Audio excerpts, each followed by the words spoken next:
Plan 30 ditor mësimi, tregtim online ditët 29, 30, vendimi final dita 29, analiza 30 ditore, çfarë funksionon të çfarë. Dita 29 është dita e së vërtetës. Këtu nuk ka më ushtrime as prova të reja. Ka vetëm analizë të thellë, ndershmëri dhe përmbledhje.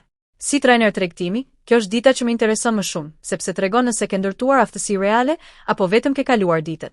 Qëllimi i kësaj dite është të analizosh të gjithë procesin 30 ditor. Të dallosh qartë çfarë funksionon dhe çfarë jo. Të ndërtosh bazën për vendimin final. Pse analiza 30 ditore është thelbësore. Pa analizë përmbledhëse, mësimet mbeten të shpërndara. Gabimet duken si rastësi. Përparimi është i paqartë. Analiza 30 ditore lidh të gjitha pjesët. Tregon modelet reale. Ndan iluzionin nga aftësia. Kush nuk analizon rrugën e bërë, rrezikon ta përsërisë nga fillimi. 2. Si të përgatitesh për analizën. Para se të fillosh. Mbyll platformën e tregtimit. Hap shënimet e të gjitha ditëve.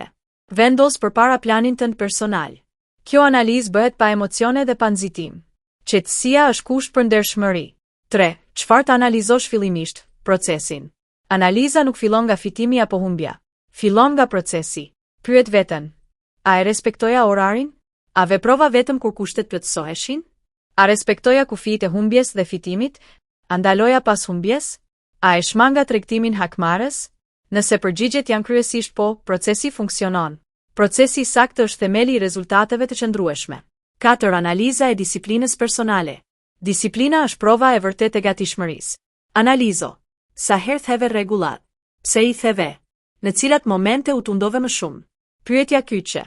A ishin shkeljet emocionale apo strukturore? Shkeljet emocionale kërkojnë punë mendore.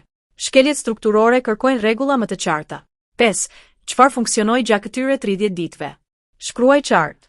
Çfarë rregullash të mbajtën të qetë? Cilat rutina të ndihmuan më shumë? Cilat lloj setupesh ishin më të pastra? Çfarë të dha më shumë qartësi mendore? Mos u fokus te rezultati i vetëm. Fokusohu te qëndrueshmëria. Ajo që funksionon në mënyrë të përsëritur është vlerë reale. 6. Çfarë nuk funksionoi?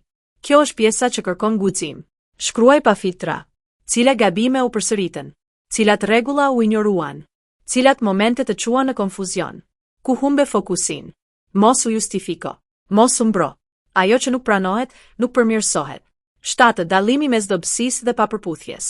Jo çdo vështirësi do të thotë se tregtimi nuk është për ty. Pyet veten. A më pëlqen procesi edhe pa veprim? A jam rehat me pritjen? A mund ta respektoj planin pa u ndjerë i detyruar? Nëse përgjigjet janë jo, mund të jetë papërputhje me stilin. Tregtimi kërkon përputhje mendore, jo vetëm dije teknike. 8. Çfarë duhet të përmirësosh, jo të ndryshosh. Në këtë fazë, mos ndrysho strategjinë. Mos shto rregulla të reja. Mos kërko metoda të tjera. Shkruaj vetëm. Një zakon për të përforcuar.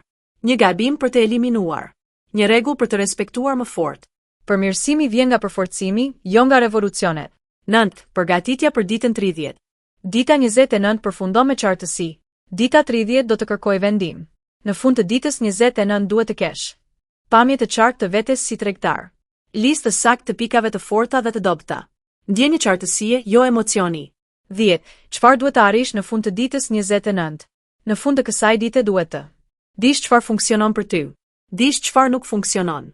Mos gënjesh veten me shpresa. Jesh gati për vendimin final. Përfundim. Tregtimi nuk është për çdo, por kush e bën këtë analizë me ndershmëri, fiton diçka më të madhe se paraja, qartësinë.